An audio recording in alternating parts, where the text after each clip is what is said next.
আমি বুঝি না আপনার এটা সকালবেলা এমন দাঁড়িয়ে যায় কেন? এটার তো সকাল সকাল দাঁড়ানোর কথা। এটা না দাঁড়ালে কি করে হবে? মানে কেন? এটা দাঁড়াতেই হবে? এটা বসে থাকতে পারে না? পারে না বলেই তো দাঁড়িয়ে চাই। আমার এটার এমন দাঁড়িয়ে যাওয়ায় কি তোমার কোনো অসুবিধা হয় নাকি? ওমা, অসুবিধা হবে না কেন? আপনার ওটা আমায় খুব বিরক্ত করে। ও মা, তাই নাকি? তা কোথায় কোথায় আমার এটা গিয়ে তোমায় বিরক্ত করে? ফাজলামি করছেন আমার সাথে? আপনি জানেন না কোথায় কোথায় গিয়ে এটা আমায় বিরক্ত করে? হুম, জানি না তো। বলো না, কোথায় কোথায় গিয়ে বিরক্ত করে? আমার সবখানে গিয়ে এটা বিরক্ত করে। আর যদি এটা দাঁড়ায় তখন দেখবেন আমি এটা কি করি। নিধি কথাটা বলতেই বিছানা থেকে উঠে নিচের খোলা চুলগুলো ঠিক করতে লাগলো। নীরব নিধির স্বামী। নীরবের সাথে নিধির সম্পর্ক সবসময় অতীব সুন্দর। দুজন দুজনকে পাগলের মতো ভালোবাসে। তবে মাঝে মধ্যে তাদের মধ্যে একটু আধটু ঝগড়া হয়ে যায়। সেটাকে রোমান্টিক ঝগড়া বলে। নিধি নীরবের পাশের থেকে উঠে পড়তেই নীরবও বিছানা থেকে একটু উঠে বসল। নিধির দিকে তাকাতেই নীরব একটু অন্যমনস্ক হয়ে পড়ল। নিজের স্ত্রীর প্রতি তীব্রভাবে আকর্ষিত সে। সবসময় নিজের স্ত্রীর প্রতি মুগ্ধতা কাজ করে তার হৃদয়ে। নীরব নিধির দিকে এক দৃষ্টিতে তাকিয়ে আছে খানিক সময়। নিধি এই বিষয়টা আর চোখে লক্ষ্য করলেও নীরবকে কিছু সে বলল না। আর বলবেই বা কি? নীরবকে কিছু বললে সে আরও বেশি কথা বলবে। নিধি নীরবের দিকে একবার তাকিয়ে মুচকি হাসি দিয়ে চলে যেতে লাগলো। ওই হাসির ঝলকে যেন নীরবের মনটা আরও ফ্রেশ হয়ে যায়। নীরব বিছানা থেকে উঠে দৌড়ে নিজের স্ত্রীর পিছন পিছন চলে যায়। নিধি কিচেনে এসে রান্না শুরু করবে, ঠিক এমন সময় তার স্বামী মানে নীরব তাকে পেছন থেকে জড়িয়ে ধরে।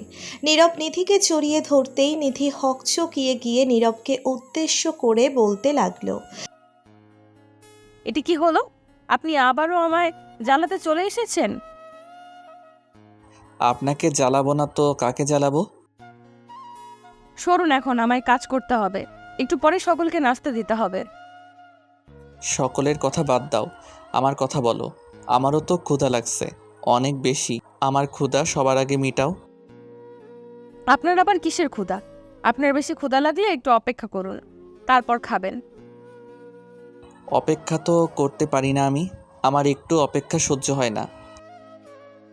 অপেক্ষা সহ্য না হলে তার কিছু করার নেই। আপনাকে খেতে হলে অবশ্যই অপেক্ষা করতে হবে।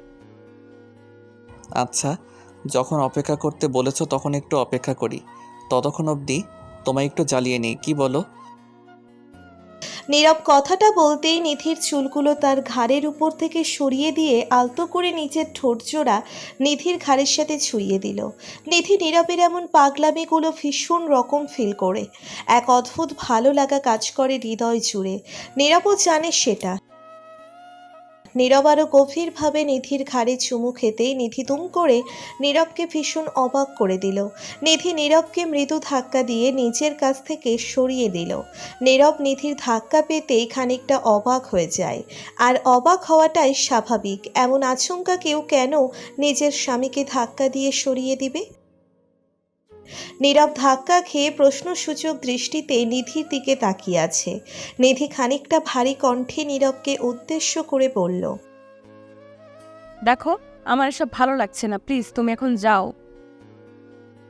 কিন্তু কেন? কি হয়েছে? আমি তো সবসময় তোমায় আদর করি, আজ কেন বাধা দিলে? সব সময় আদর করো তো কি হয়েছে?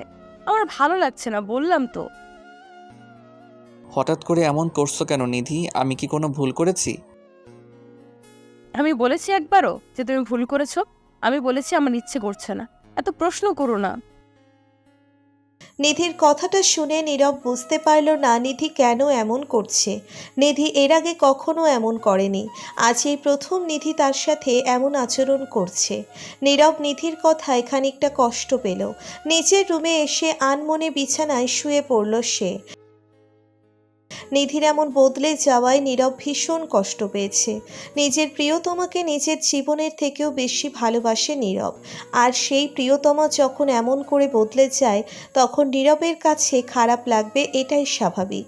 নীরব কিছু সময় বিছানায় শুয়ে থাকার পর নিধি নীরবকে ডাকতে চলে এলো নীরবের রুমে। নীরবের রুমে এসে নিধি নীরবকে বিছানায় শুয়ে থাকতে দেখে বলতে লাগলো, নাস্তা রেডি হয়েছে, এখন খেতে আসতে পারো। তুমি খেয়ে নাও, আমার ক্ষুধা নেই। কেন ক্ষুধা নেই? তোমার তো খালি পেটে থাকতে অসুবিধা হয়, এখন খাবে না কেন? এমনি ইচ্ছে নাই, প্লিজ আমায় একটু একা থাকতে দাও তো, বিরক্ত করো না। নীরবের কথাটা শুনে নিধিও চুপটি করে চলে যায়। নীরব নিধির চলে যাওয়ার দিকে তাকিয়ে আছে। নিধি একটিবারও নীরবকে জোর করলো না। আগে তো নীরব রাগ করলে নিধি পাগলের মতো করে নীরবের সাথে কথা বলে বলে নীরবের রাগ ভাঙাতো, কিন্তু এই প্রথমবার নিধিও নীরবের দিকের থেকে চলে যায় কোনো কথা না বলে। নীরব বুঝতে পারে নিধির হয়তো আর তার প্রতি কোনো ইচ্ছে নেই। আজ ইচ্ছে নেই বলেই নিধি নীরবের কাছে এসে নীরবের রাগ ভাঙানোর চেষ্টা করছে না। নীরব একটা দীর্ঘশ্বাস ফেলে নিজের মনকে বোঝাতে চেষ্টা করলো, এই জীবনে হয়তো তার একা হয়ে যেতে হবে আবার। দুপুর গড়িয়ে বিকেল হয়ে আসতেই নীরব নিজের বাড়ি থেকে বেরিয়ে যায়। নীরবের বন্ধু সজীব নীরবকে ডেকেছে আড্ডা মারতে। নীরব সজীবের বাড়ি আসতেই দরজায় নক করে। নীরব দরজায় নক করার মিনিট 10 পর একটা মেয়ে এসে দরজা খুলে দিল। মেয়েটাকে দেখে নীরব চমকে ওঠে, কারণ এই মেয়েটা তো সজীবের স্ত্রী না। তাছাড়া সজীবের স্ত্রী তো ওর বাপের বাড়ি গেছে সেই 2 দিন আগে। তবে এই মেয়েটি কে? নীরবের মনে প্রশ্ন দেখে উঠল। নীরব সজীবের রুমে এসে সজীবকে বিছানায় শুয়ে থাকতে দেখে কৌতূহলী কণ্ঠে সজীবকে উদ্দেশ্য করে বলে উঠল, এই সজীব, তুই এমন করে শুয়ে আছিস কেন? আর বাহিরে যে মেয়েটাকে দেখলাম, সে কে? কেন দোস্ত, বাহিরের মেয়েটাকে বুঝি তোর পছন্দ হয়েছে? বাজে কথা বলিস না। আমি ওই মেয়েটাকে তো আগে কখনো তোর বাড়িতে দেখিনি। হঠাৎ করে এই মেয়ে কোথা থেকে আসলো? আগে বাড়িতে দেখবি কেমন করে? এই মেয়েটাকে তো গতকাল রাতেই ভাড়া করে নিয়ে এসেছিলাম। সজীবের কথায় নীরবের হুঁশ উড়ে যায়। নীরব অবাক হয়ে সজীবের দিকে তাকিয়ে আছে। এসব সজীব কী কথা বলছে? নিজের কানকেও যেন বিশ্বাস হচ্ছে না নীরবের। নীরবের বন্ধু হয়ে এমন নিচু মানের কাজ সজীব করতে পারে? সেটা ভাবতেই নীরবের সারা শরীর শিউরে উঠছে। নীরব কি বলবে সজীবকে কিছুই যেন বুঝে উঠতে পারছে না। নীরবকে অবাক হয়ে থাকতে দেখে সজীব বিছানা থেকে উঠতে উঠতে নীরবকে উদ্দেশ্য করে বলল, কিরে, এমন করে অবাক হয়ে আসিস কেন? মনে হচ্ছে আকাশ থেকে পড়েছিস মাত্র। সত্যি আকাশ থেকেই পড়েছি। নিজেকে বিশ্বাস করাতে পারছি না তুই এমন। কেন, অবিশ্বাস করার মতো কি হয়েছে? শোন, এটা এখন নর্মাল। স্ত্রী থাকার পরও একটা প্রাইভেট জিনিস লাগে। এটাকে তো ঠকানো বলে। নিজের স্ত্রীর আড়ালে অন্য মেয়েদের সাথে ফুর্তি করাটা পাপ। পাপ? সকলের সামনে যখন আমার নিজের স্ত্রী আমায় এড়িয়ে চলে, আমার অনুভূতিগুলোকে পায়ে ঠেলে দেয়, তখন আমার অন্য নারী প্রয়োজন হবে না কেন? কিন্তু সজীব, তুই যেটা করছিস সেটা অন্যায়। এটা পাপ। তোর স্ত্রী তোকে বিশ্বাস করে, এমন করে ওকে ঠকানোর কোনো মানে হয় না। যেটা বুঝিস না সেটা নিয়ে কথা বলিস না। তোকে বোঝানোর মতো সময় আমার নেই। কোনো কাজের কথা বলার থাকলে বল, না হলে আসতে পারিস। আমার কাজের কথা বলতে আছে, শুধু তোকে সাবধান করা। দেখ সজীব, এটা ভুল পথ। এটার থেকে ফিরে আয়, নয়তো জীবনে অনেক বড় সর্বনাশ। ওই থাম, আমি জানি তোর সংসারটা কেমন। 2 দিন পর তোরও আমার মতো রিল্যাক্স হতে ইচ্ছে হবে, তখন তুইও সেম কাজটা করবি। আমার কখনো এসবের প্রয়োজন পড়বে না। আমি আমার স্ত্রীকে ভালোবাসি। আমার কাছে তার গুরুত্ব কখনো কমবে না। নীরব কথাটা বলতেই সজীবের বাড়ি থেকে বেরিয়ে যায়। মানুষ কতটা স্বার্থপর হতে পারে সেটাই ভাবছে নীরব। নিজের স্ত্রীকে দূরে রেখে বেখেয়ালিভাবে আমোদ ফুর্তি করছে তার স্বামী। তার স্ত্রী তাকে নাকি শান্তি দিতে পারছে না, তাই সে এমন করছে। আজ যদি তার স্ত্রীও অন্য পুরুষের কাছে যায় তখন তার কেমন লাগবে? এখন সেটাকে সজীব নর্মাল বলছে, তখনও কি নর্মাল বলবে? নিজের ভালোবাসা দিয়ে একে আসক্ত থাকার মজাটাই আলাদা। কখনো মনের মধ্যে ভয় থাকবে না। প্রিয়জনকে ভালোবাসার নতুন নতুন উপায় সামনে চলে আসবে। সেই জীবনটার থেকে এই জীবনটা মোটেও সুন্দর নয়।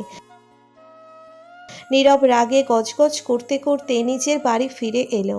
বাড়ি ফিরে সে নীরব নিজের রুমে আসতেই দেখতে পায় নিধি সোফার উপর বসে আছে।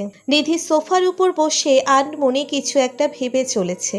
নীরবের উপস্থিতি টের পেয়ে নিধি নড়ে বসল।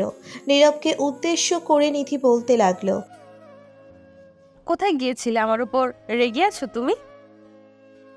না, তোমার উপর কেন রাখতে যাব? আমি তোমার উপর রেগে নেই। তাহলে কোথায় গিয়েছিলে বলো আমায়।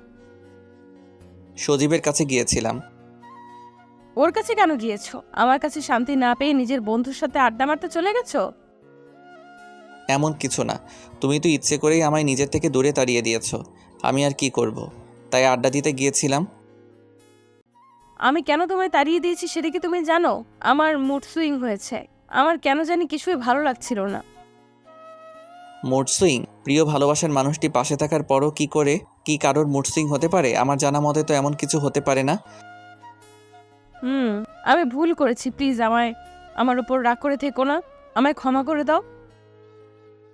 নিধি কথাটা শেষ করতেই নীরব কোনো কথা না বলে দুম করে নিধিকে নিচের বুকে টেনে নিল। নিধি কিছুই বুঝতে পারল না নীরব আচমকা এমন কেন করছে। নীরব নিধিকে শক্ত করে নিচের বুকে মিশিয়ে নিয়ে চুপটি করে দাঁড়িয়ে আছে।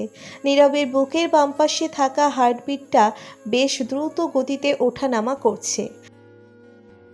নিধিও নীরব হয়ে আছে। নীরব নিধিকে নিচের বুকে জড়িয়ে নিয়ে নিধিকে উদ্দেশ্য করে বলতে লাগলো, কখনো আমায় ছেড়ে যেও না। আমি চাই না তোমাকে হারানোর কষ্টটা বুকে নিতে। এই পাগল, কি হয়েছে তোমার? এইসব কেমন কথা বলছো? আমি তোমায় কেন ছেড়ে যাব?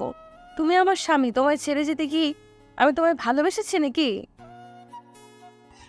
আমায় ছেড়ে যেতে তুমি আমায় ভালোবাসোনি, কিন্তু এমন অনেক ঘটনা হয়েছে যেখানে নিজের স্ত্রী থাকার পরও স্বামী অন্য নারীতে আসক্ত হয়ে পড়েছে। আমি অমন কিছু চাই না।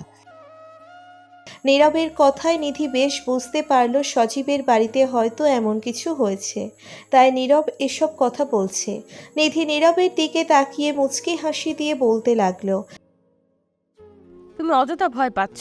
আমার তোমার উপর পুরো বিশ্বাস আছে। তুমি কখনো আমায় ঠকাতে পারো না। আমি যেমন তোমায় ঠকাতে পারি না, ঠিক তেমনি তুমিও আমায় ঠকাতে পারো না। আমরা ভালোবাসায় বিশ্বাসে সারা জীবন একসাথে পথ চলবো। একদম তাই চলবো। তুমি আমার বিশ্বাস নিয়ে কখনো খেলা করো না, কারণ এই বিশ্বাস একবার ভেঙে গেলে আর কখনো জোড়া লাগবে না।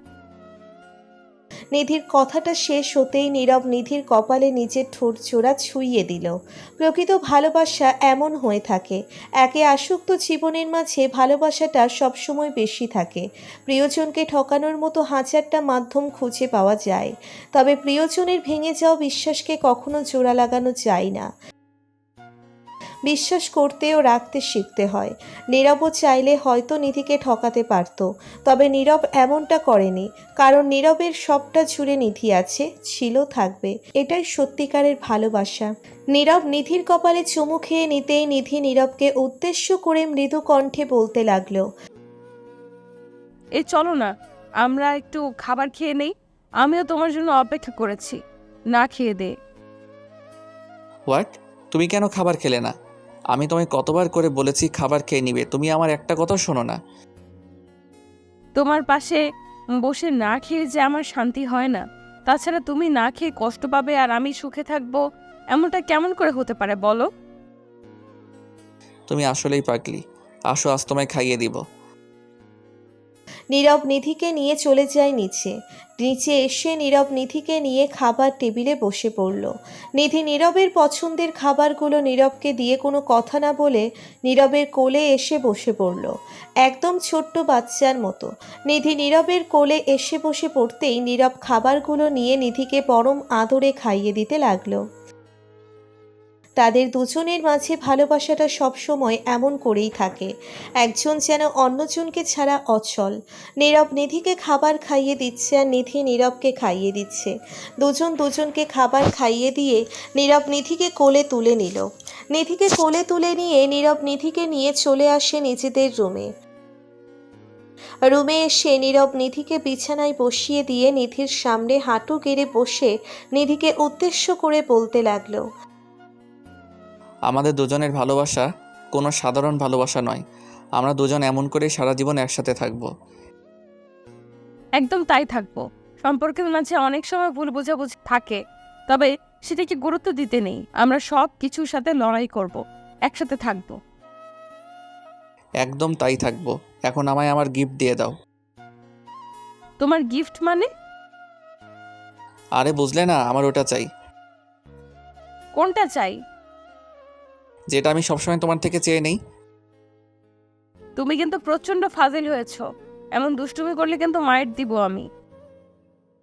তাই দাও, তোমার হাতে মাইর খেতে ভীষণ লাগবে আমার। নীরব কথাটা শেষ করতেই নিধির কোমরের পেছনে হাত দিয়ে আলতো করে নিধির কোমর স্পর্শ করে জড়িয়ে ধরল। নীরবের হাতে স্পর্শে নিধির সারা শরীর কেঁপে উঠল। নীরব নিধির কোমর জড়িয়ে ধরে আলতো করে নিধির ঠোঁট জোড়া নিজের চোখের দিকে টেনে নিয়ে সে দুম করে নিচের দখলে নিয়ে নিল নিজের স্ত্রীর ঠোঁট জোড়া। নীরব নিধির ঠোঁটজোড়া নিজের দখলে নিয়ে পাগলের মতো চুমু খেয়ে চলেছে। এক অদ্ভুত শান্তি লাগছে নিধির ঠোঁটের উপর চুমু খেয়ে। নীরব যেন পাগল হয়ে যাচ্ছে। নিধিও নীরবের এই ভালোবাসাকে গভীরভাবে অনুভব করছে। স্বামী স্ত্রীর মাঝে থাকা ভালোবাসাটা সবসময় ভালোবাসায় পরিপূর্ণ থাকে। এই ভালোবাসায় কখনো কোনো পাপ থাকে না। দুজন একে অপরের মাঝে মিশে যায় একদম। পরনারীর প্রতি নিজের মনের মধ্যে ইচ্ছেকে জায়গা দিলে সম্পর্কের মাঝে ফাটল ধরে যায়। আমাদের বোঝা উচিত নিজের স্ত্রীর মতো ভালোবাসার কেউ কখনো দিতে পারবে না। নিজের স্ত্রীকে ভালোবাসা দিন, বিনিময়ে নিজেও ভালোবাসা পাবেন। বেঁচে থাকুক ভালোবাসা।